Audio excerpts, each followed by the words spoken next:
എല്ലാവർക്കും എൻ്റെ വിദ്യാലയത്തിലേക്ക് സ്വാഗതം. ക്ലാസ് 7 മാത്തമാറ്റിക്സിലെ 4ാം യൂണിറ്റായ റിപ്പീറ്റഡ് മൾട്ടിപ്ലിക്കേഷൻ അഥവാ ആവർത്തന ഗുണനത്തിലെ പാഠപുസ്തക പ്രവർത്തനങ്ങളുടെ 4ാമത്തെ പാർട്ട് വീഡിയോയാണിത്. ഇതിലാദ്യം പവേഴ്സ് ഓഫ് ഫ്രാക്ഷൻ ഭിന്നകൃതികൾ എന്ന പാഠഭാഗം ചർച്ച ചെയ്യാം. ഈ ചിത്രത്തിലെ സമചതുരത്തിൽ എത്ര ഭാഗമാണ് കളർ ചെയ്തിരിക്കുന്നത്? 4/1 ഭാഗം അല്ലേ? 1/4 പാർട്ട്. ഈ ചിത്രത്തിലോ ഈ 4/1 ഭാഗത്തെ വീണ്ടും 4 ആക്കിയിരിക്കുന്നു അല്ലേ? അപ്പോൾ കളർ ചെയ്തിരിക്കുന്ന ഭാഗം 4/1 4/1 1/4 ഓഫ് 1/4 ആണ്. ഇതിന്റെ ഉത്തരം കണ്ടുപിടിക്കാൻ കൂട്ടുകാർ 6ാം ക്ലാസ്സിൽ പഠിച്ചതാണ്. 1/4 × 1/4 ചെയ്താൽ മതി. ഭിന്നസംഖ്യകൾ തമ്മിൽ ഗുണിക്കാൻ അംശങ്ങൾ തമ്മിൽ ഗുണിക്കുക, ഛേദങ്ങൾ തമ്മിൽ ഗുണിക്കുക. 1 × 1 1, 4 × 4 16. ഉത്തരം 16/1 എന്ന് കിട്ടും. ഈ ചിത്രത്തിലോ 16/1 വീണ്ടും 4 ആക്കിയിരിക്കുന്നു അല്ലേ? അപ്പോൾ കളർ ചെയ്ത ഭാഗം കണ്ടുപിടിക്കാൻ 16/1 4/1 കണ്ടുപിടിക്കണം. 1/4 ഓഫ് 1/16 ചെയ്യണം. ഉത്തരം 1/16 × 1/4 ആണല്ലോ. ഗുണിക്കുമ്പോൾ 1/64 എന്ന് കിട്ടും. 64 1. 64 നമുക്ക് ഇങ്ങനെ എഴുതാം. 4/1 × 4/1 × 4/1. 3 4/1 ഗുണിക്കുന്നതാണ് 64/1.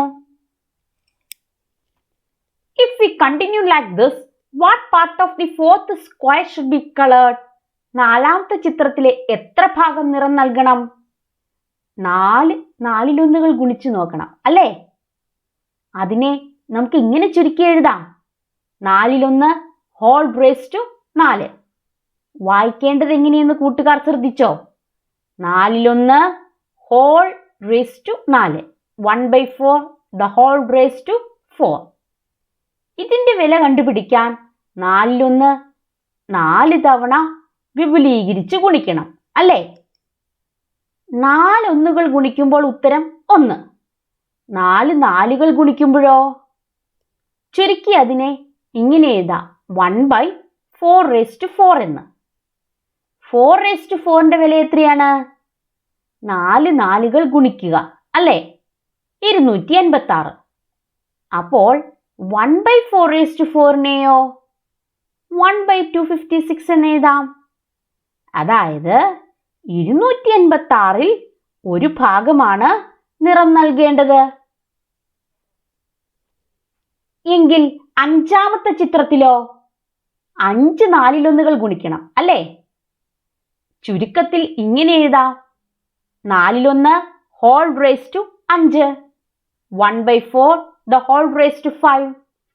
1/4 the whole raised to 5ന്റെ വാല്യൂ കണ്ടുപിടിക്കാൻ 4/1 5 തവണ ഗുണിക്കുന്നത് വിപുലീകരിച്ച് കണ്ടുപിടിക്കണം. 1 5 തവണ മൾട്ടിപ്ലൈ ചെയ്യുമ്പോൾ 1 തന്നെ അല്ലേ? 4 5 ടൈംസ് മൾട്ടിപ്ലൈ ചെയ്യുന്നത് ചുരുക്കത്തിൽ 4/5 എന്ന് എഴുതാം. അപ്പോൾ ഇതിന്റെ ഉത്തരം 1/4/5. 4/5ന്റെ വാല്യൂ കണ്ടുപിടിക്കാൻ കൂട്ടുകാർക്കറിയാം. 4 5 പ്രാവശ്യം ഗുണിക്കണം. ഉത്തരം 1024. അപ്പോൾ 1/4/5 ഈസ് 1/1024. 1024 1 ഭാഗമാണ് നിറം നൽകേണ്ടത്. ഏത് ഭിന്നസംഖ്യയുടെയും ആവർത്തിച്ചുള്ള ഗുണനത്തെ ഇതുപോലെ കൃതിയായി എഴുതാം. For example 3/5 whole raise to 3. 3/5 3 തവണ ഗുണിക്കണം അല്ലേ?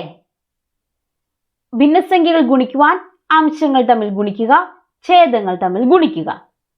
3 തവണ ഗുണിക്കുന്നതിനെ 3 ക്യൂബ് എന്നും 5 3 തവണ ഗുണിക്കുന്നതിനെ 5 ക്യൂബ് എന്നും എഴുതാമല്ലോ. 3 ക്യൂബ് 27, 5 ക്യൂബ് 125. അപ്പോൾ ഉത്തരം 27/125. ഇതിൽ നിന്നും കൂട്ടുകാർക്ക് ഒരു കാര്യം മനസ്സിലായോ? 3/5 ഹോൾ ക്യൂബ് എന്നാൽ 3യുടെ ക്യൂബ് എടുക്കുക, 5ന്റെ ക്യൂബ് എടുക്കുക. 3 ക്യൂബ് ബൈ 5 ക്യൂബ്. അപ്പോൾ നമുക്ക് ഈ വിപുലീകരിച്ച് എഴുതുന്ന സ്റ്റെപ്പ് ഒഴിവാക്കാം അല്ലേ? 3/5 whole cube is 3 cube by 5 cube. ന്യൂമറേറ്ററിന്റെയും ഡിനോമിനേറ്ററിന്റെയും ക്യൂബ് എടുത്തു. ഉത്തരം 27/125. മറ്റൊരു example. 2 and 2/5 the whole cube. 2ഉം 5ൽ 2 the whole raised to 3. ഇതൊരു മിശ്രഭിന്നമാണ് അല്ലെ? മിക്സഡ് ഫ്രാക്ഷൻ ആണ്. ഇതിനെ നമുക്ക് വിഷമഭിന്നമാക്കിയിട്ട് വേണം ചെയ്യാൻ. ഇംപ്രോപ്പർ ഫ്രാക്ഷൻ ആക്കണം. 2ഉം 5ൽ 2നെ വിഷമഭിന്നമാക്കാൻ എന്ത് ചെയ്യണം? ആദ്യം ഈ 2ഉം 5ഉം ഗുണിക്കണം. ആ ഉത്തരത്തിനോട് ഈ 2 കൂട്ടണം. എന്നിട്ടോ 5 കൊണ്ട് ഹരിക്കണം. 5 × 2 പ്ലസ് 2/5. 5 × 2 10. 10 പ്ലസ് 2 12. 12/5 എന്ന് വരുമല്ലോ. അപ്പോൾ 2 and 2/5 the whole cube എന്നാൽ 12/5 the whole cube. ഇതിന്റെ വില കണ്ടുപിടിക്കാൻ 12/5 3 തവണ ഗുണിക്കണം അല്ലേ? ഭിന്നസംഖ്യകൾ ഗുണിക്കുവാൻ അംശങ്ങൾ തമ്മിൽ ഗുണിക്കുക, ഛേദങ്ങൾ തമ്മിൽ ഗുണിക്കുക. 12 × 12 × 12 1728. അതുപോലെ 5 × 5 × 5 125. ഇനി ഇതിനെ വീണ്ടും നമുക്ക് മിശ്രഭിന്നമാക്കണം കേട്ടോ. മിക്സഡ് ഫ്രാക്ഷൻ ആക്കണം. എങ്ങനെയാണ് തിരിച്ചാക്കുന്നത്? 1728നെ 125 കൊണ്ട് ഹരിക്കണം അല്ലേ? ഹരിക്കുമ്പോൾ 172 ആദ്യം എടുത്തു, അതിൽ 125 ഒരു പ്രാവശ്യം, ശിഷ്ടം 47, 8 ഇറക്കി എഴുതി. 478ൽ 125 3 പ്രാവശ്യം, 3 × 125 375, ശിഷ്ടം 103. ഇതിനെ മിക്സഡ് ഫ്രാക്ഷൻ ആക്കി ഇങ്ങനെ എഴുതാം. ഹരണഫലം 13. 13ഉം റിമൈൻഡറായ 103. 103/125. 13 and 103/125. ഇനി ഇങ്ങനെ ഗുണിക്കുന്ന ക്രിയ വിപുലീകരിച്ച് എഴുതേണ്ട ആവശ്യമുണ്ടോ? ടീച്ചർ ആദ്യത്തെ കണക്കിൽ പറഞ്ഞിരുന്നു, ഒരു ഭിന്നസംഖ്യയുടെ കൃതി കണ്ടുപിടിക്കാൻ അംശത്തിന്റെയും ഛേദത്തിന്റെയും കൃതി കണ്ടുപിടിച്ചാൽ മതി. അതായത് 12/5 the whole ക്യൂബിനെ നമുക്ക് ഇങ്ങനെ എഴുതിയാൽ മതി. 12 ക്യൂബ് ബൈ 5 ക്യൂബ് എന്ന്. 12 ക്യൂബ് 1728, 5 ക്യൂബ് 125. ഇതിനെ നമുക്ക് മിക്സഡ് ഫ്രാക്ഷൻ ആക്കാൻ അറിയാം അല്ലേ? 13ഉം 125ൽ 103. നെക്സ്റ്റ് പേജ് നമ്പർ 56ലെ പാഠപുസ്തക പ്രവർത്തനങ്ങൾ ചെയ്യാം. Compute the powers. കൃതികൾ കണ്ടുപിടിക്കുക. First question 2/3 the whole raised to 5. 2/5/3/5 കണ്ടാൽ മതിയല്ലോ. ന്യൂമറേറ്ററിന്റെയും ഡിനോമിനേറ്ററിന്റെയും പവറുകൾ പ്രത്യേകം കണ്ടുപിടിക്കുക. 2/5 32. 3/5 243. So 2/3 the whole raised to 5 is 32 divided by 243. Second question, 3/5 the whole raised to 4. 3/4/5/4. 3/4 is 81. 5/4 625. So the answer is 81 divided by 625. Next question, 1/2 the whole raised to 10. 1/10 divided by 2/10 എന്ന് എഴുതാമല്ലോ. 1 എത്ര വന്നാലും ഉത്തരം 1 തന്നെ. 2 2 10 പ്രാവശ്യം ഗുണിക്കണം. 2 10 പ്രാവശ്യം ഗുണിക്കുമ്പോൾ ഉത്തരം 1024. So the answer is 1/1024. Fourth question, 2 and 1/2 the whole cube. ഇതൊരു മിക്സഡ് ഫ്രാക്ഷൻ ആണ് അല്ലേ? മിശ്രഭിന്നം. ഇതിനെ നമുക്ക് വിഷമഭിന്നമാക്കണം. 2 2 വിഷമഭിന്നമാക്കുമ്പോൾ 2 × 2 4, 4 1 5, 5/2 എന്ന് വരും. അപ്പോൾ 2 and 1/2 the whole cube is 5/2 the whole cube ആണ്.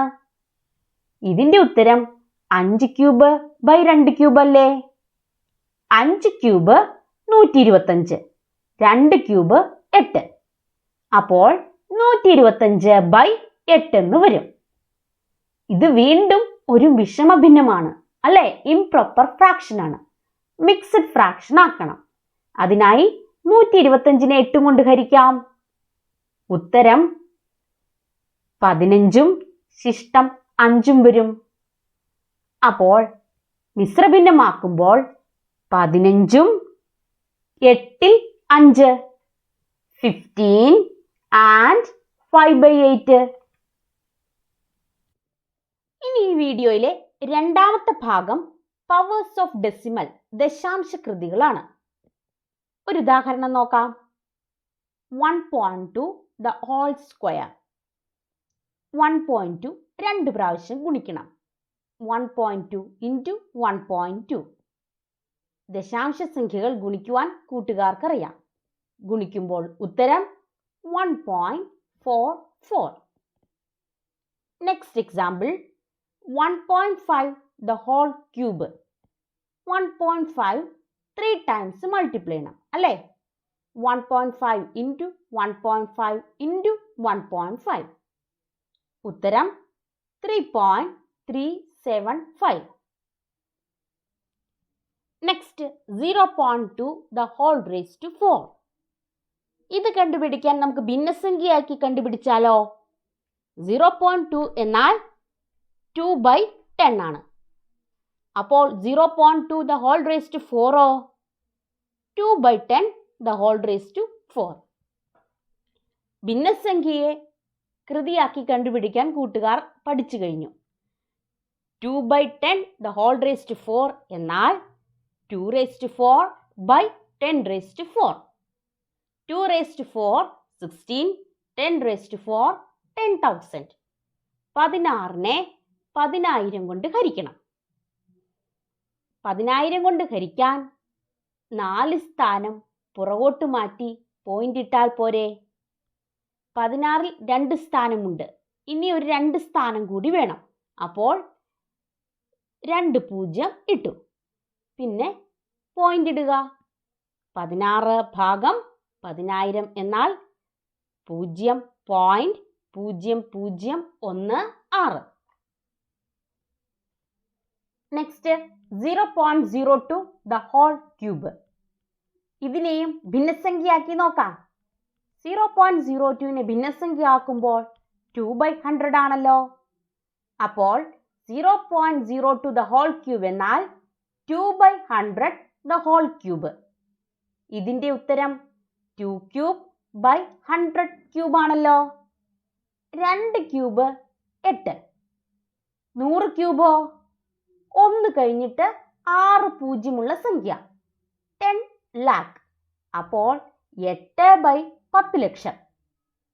8/10 ലക്ഷം കാണാൻ 8 കഴിഞ്ഞ് പുറകിലേക്ക് 6 സ്ഥാനം മാറ്റി പോയിന്റ് ഇടുക. അപ്പോൾ ഇപ്പോൾ 8 ഒരു സംഖ്യയുണ്ട്, പിന്നെ ഒരു 5 പൂജ്യം കൂടി ചേർക്കണം. ഉത്തരം 0.000008. ഈ ഉദാഹരണങ്ങളിൽ നിന്നും സംഖ്യയിലെ ദശാംശ സ്ഥാനങ്ങളുടെ എണ്ണവും കൃതിയിലെ ദശാംശ സ്ഥാനങ്ങളുടെ എണ്ണവും തമ്മിൽ എന്തെങ്കിലും ബന്ധമുണ്ടോ എന്ന് നോക്കാം. ഫസ്റ്റത്തേൽ ക്വസ്റ്റ്യനിൽ ദശാംശ സ്ഥാനങ്ങളുടെ എണ്ണം 1 ആണ്. കണ്ടുപിടിക്കേണ്ട കൃതി 2ഉം. ഉത്തരത്തിൽ 2 ദശാംശ സ്ഥാനങ്ങൾ. അടുത്ത ക്വസ്റ്റ്യനിൽ 1 ദശാംശ സ്ഥാനം, കൃതി 3. ഉത്തരത്തിൽ 3 ദശാംശ സ്ഥാനങ്ങൾ. അതുപോലെ അടുത്ത ക്വസ്റ്റ്യനിൽ ദശാംശ സ്ഥാനങ്ങളുടെ എണ്ണം 1, കണ്ടുപിടിക്കേണ്ട കൃതി 4, ദശാംശ സ്ഥാനങ്ങളുടെ എണ്ണം ഉത്തരത്തിൽ 4. അടുത്ത ക്വസ്റ്റ്യനിലോ ദശാംശ സ്ഥാനങ്ങളുടെ എണ്ണം 2, കണ്ടുപിടിക്കേണ്ട കൃതി 3, ഉത്തരത്തിൽ 6 ദശാംശ സ്ഥാനങ്ങൾ. ഈ ടേബിളിൽ നിന്നും കൂട്ടുകാർക്ക് അപ്പോൾ ബന്ധം പിടികിട്ടിയോ? ഇത് തമ്മിൽ ഗുണിച്ചാൽ, അതായത് ക്വസ്റ്റ്യനിലെ ദശാംശ സ്ഥാനങ്ങളുടെ എണ്ണവും പവറും തമ്മിൽ ഗുണിച്ചാൽ ഉത്തരത്തിലെ ദശാംശ സ്ഥാനങ്ങളുടെ എണ്ണം കിട്ടും. അതായത് ദശാംശ സംഖ്യകളുടെ കൃതികൾ പരിഗണിക്കുമ്പോൾ കൃതിയിലെ ദശാംശ സ്ഥാനങ്ങളുടെ എണ്ണം സംഖ്യയിലെ ദശാംശ സ്ഥാനങ്ങളുടെ എണ്ണം ഇൻറ്റു കൃത്യംഗമാണ്.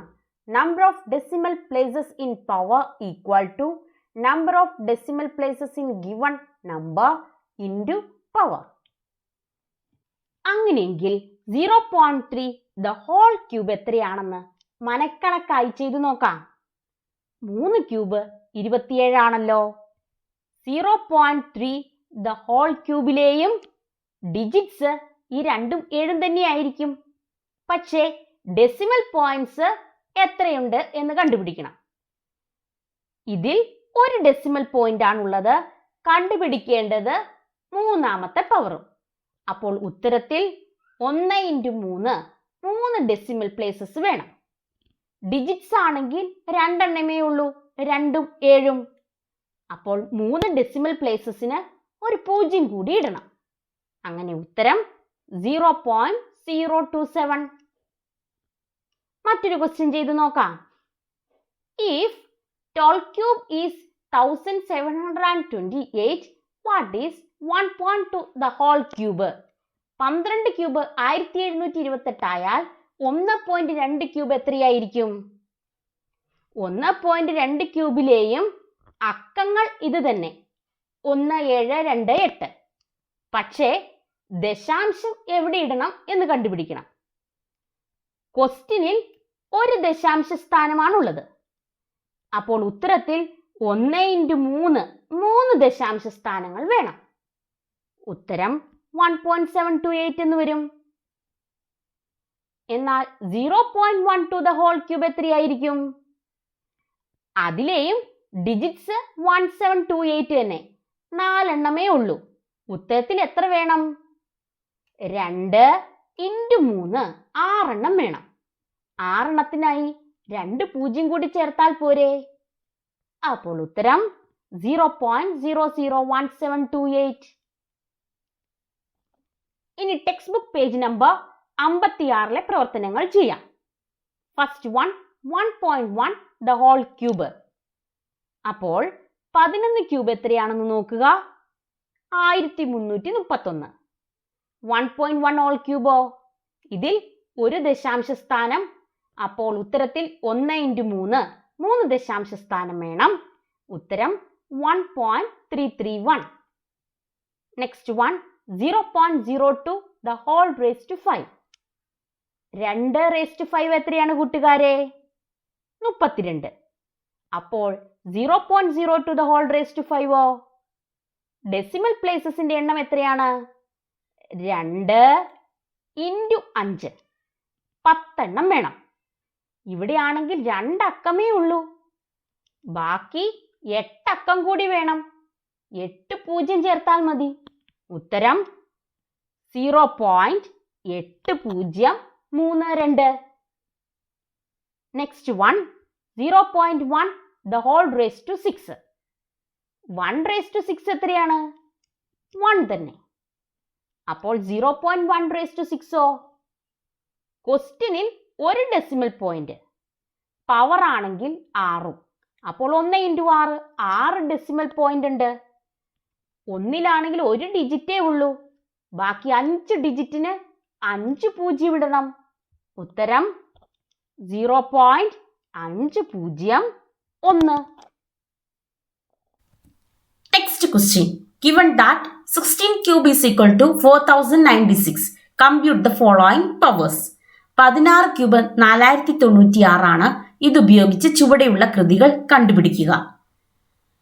1.6 the whole cube. 1.6ൽ ഒരു ഡെസിമൽ പ്ലേസ് ആണല്ലോ ഉള്ളത്. കണ്ടുപിടിക്കേണ്ട പവർ 3. അപ്പോൾ 1 into 3 3 ഡെസിമൽ പ്ലേസസ് വേണം ആൻസറിൽ. So answer is 4.096. Next question. 0.16 the whole cube.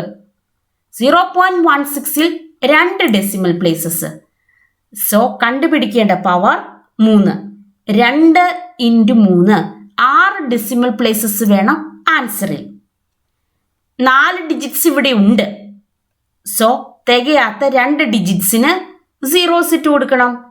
So the answer is 0.004096. Next one, 0.016 the whole cube. ഈ നമ്പറിൽ എത്ര ഡെസിമൽ പ്ലേസസ് ഉണ്ട്? 3 അല്ലേ? സോ ആൻസറിൽ 3 into 3 9 ഡെസിമൽ പ്ലേസസ് വേണം. 4 ഡിജിറ്റ്സ് ഉണ്ട്. ഇനി 5 ഡിജിറ്റ്സിന് വേണ്ടി 5 സീറോസ് ഇട്ട് കൊടുക്കണം. So the answer is 0.504096. കൂട്ടുകാരെ, ഭിന്നസംഖ്യകളുടെയും ദശാംശ സംഖ്യകളുടെയും കൃതികളാണ് ഈ വീഡിയോയിൽ നമ്മൾ കണ്ടത്. ഈ പാഠത്തിന്റെ കൂടുതൽ പ്രവർത്തനങ്ങൾ അടുത്ത വീഡിയോകളിൽ.